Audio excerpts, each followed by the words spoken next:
Hello दोस्तों, मैं अपने लॉन्ग राइडर दोस्तों के लिए कुछ अपनी ज़िंदगी के, अपनी राइड के तजर्बे साझा करना चाहूँगा।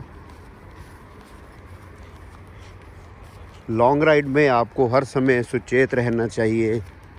घोड़े से पहले आपको पता होना चाहिए कि सामने कोई ख़तरा तो नहीं है। अगर आप कमांड लूज़ करोगे तो फिर कमांडर घोड़ा बन जाएगा और वो अपनी मर्ज़ी से उस मुसीबत से दूर जाना चाहेगा। मैं इस जंगल में अभी जा रहा हूँ, थोड़ा नीचे सांपों का ख्याल भी करना पड़ेगा। अचानक से कोई बर्ड, कोई जानवर निकल सकता है, वो आपके घोड़े को डरा सकता है। कुछ रैट होल्स भी हो सकते हैं, उन चीज़ों का भी ध्यान रखना पड़ेगा। और हमेशा अपने घोड़े के कानों में ध्यान रखिए ताकि घोड़ा क्या महसूस कर रहा है उसका अंदाज़ा आपको हो सके। और सबसे बड़ी एडवाइस लॉन्ग राइडर्स के लिए, कभी भी घोड़ों को फालतू मत भगाइए। अगर भगाना है तो फिर लॉन्ग राइड मत करिए, शॉर्ट राइड कीजिए अगर आपको गैलप का शौक़ है। Long ride means patience. Long ride means कि आप आजू बाजू आपके क्या है, आपका एनवायरनमेंट कैसा है, आप उसका मज़ा लें, ना कि घोड़ों को भगाएं। मैं अकेला ही राइड करता हूं और ऐसी जगहें मेरी बड़ी पसंदीदा है। आजकल जंगल तो पास नहीं रहे, मगर कहीं भी जंगल का एक पैच मुझे नज़र आए तो मेरी कोशिश रहती है कि मैं वहां जाके राइड करूं। अगर तो वो जगह मेरे घर के पास है देन इट्स गुड, अदरवाइज़ मैं अपने घोड़े को ट्रेलर में लोड करके ले जाता हूं, क्योंकि वरना अगर वो जगह बहुत दूर होगी और आप रास्ते में ही सारा घोड़े का एनर्जी ख़त्म कर दोगे तो वहाँ जाके आपको कोई भी मज़ा नहीं आएगा और आपका घोड़ा भी इंजॉय नहीं करेगा। सो घोड़े की एनर्जी बचा के रखना ही आपकी ज़िम्मेवारी है और उसी में मज़ा है कि अगर घोड़ा आपका हर समय एनर्जेटिक है तो अपने घोड़े को एक लिमिट से ज़्यादा कभी भी पुश मत कीजिए, क्योंकि अगर घोड़ा ही थक जाएगा, अगर घोड़ा ही ज़ख्मी हो जाएगा तो आपको उस राइड में क्या मज़ा। जाके तो आपको अपना घोड़ा संभालना पड़ेगा बड़ी बुरी तरह से, और घोड़े को हो सकता है आपको मेडिकल हेल्प भी देनी पड़े। सो बेटर ये है कि अपने घोड़े को बचा के रखें और अपनी सेफ्टी से भी ज़्यादा घोड़े की सेफ्टी का ध्यान रखें। चलो बेटा, चलो मस्टैंग, वेरी गुड बेबी।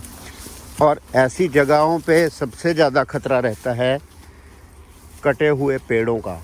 अगर वो कटे हुए पेड़ आपके घोड़े को कभी भी चोट लगा सकते हैं, और अगर आपका घोड़ा एक्सपीरियंस नहीं है तो आपको अपने घोड़े के अगले पैरों में, पिछले पैरों में बैंडेजेस भी बांध लेनी चाहिए ताकि घोड़े के चोट, अगर कहीं से कोई स्क्रैच आता भी है तो वो रुक जाए और घोड़ा इंजरी से बच जाए।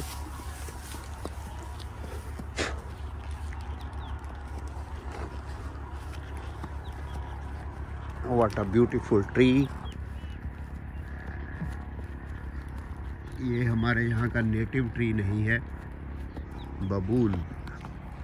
शायद ये एक ही झाड़ है और ये कोई काफ़ी बड़ी जगह में फैला है। नॉर्मली गाड़ियों से जाते हुए आप ऐसे नज़ारे नहीं देख सकते हैं।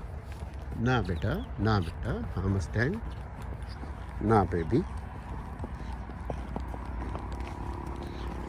लोग ग्रुप में राइड करना पसंद करते हैं और मैं अकेले चलना पसंद करता हूँ, क्योंकि उसमें आपकी मर्ज़ी रहती है, किसी और की जिम्मेवारी आप पे नहीं होती है, वरना तो आपको सबको साथ लेके चलना पड़ता है। सो बेटर है कि अगर आप राइड एंजॉय करना चाहते हो तो अकेले राइड करो। ओके दोस्तों, happy riding, have a nice day.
Hello life boy.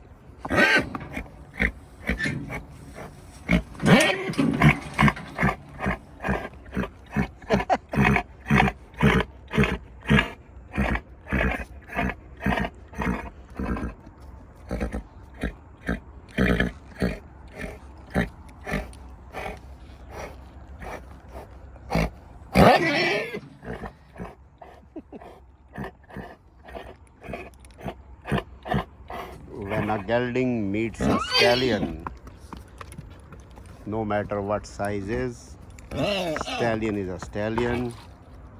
They always behave same.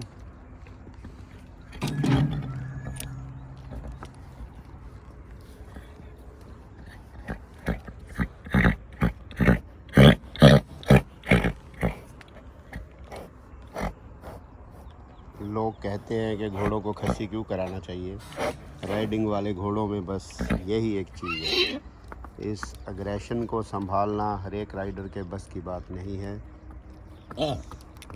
Even मैं भी खसी घोड़े ही प्रेफर करता हूँ राइडिंग के लिए। Gelding, they are the best horses for riding.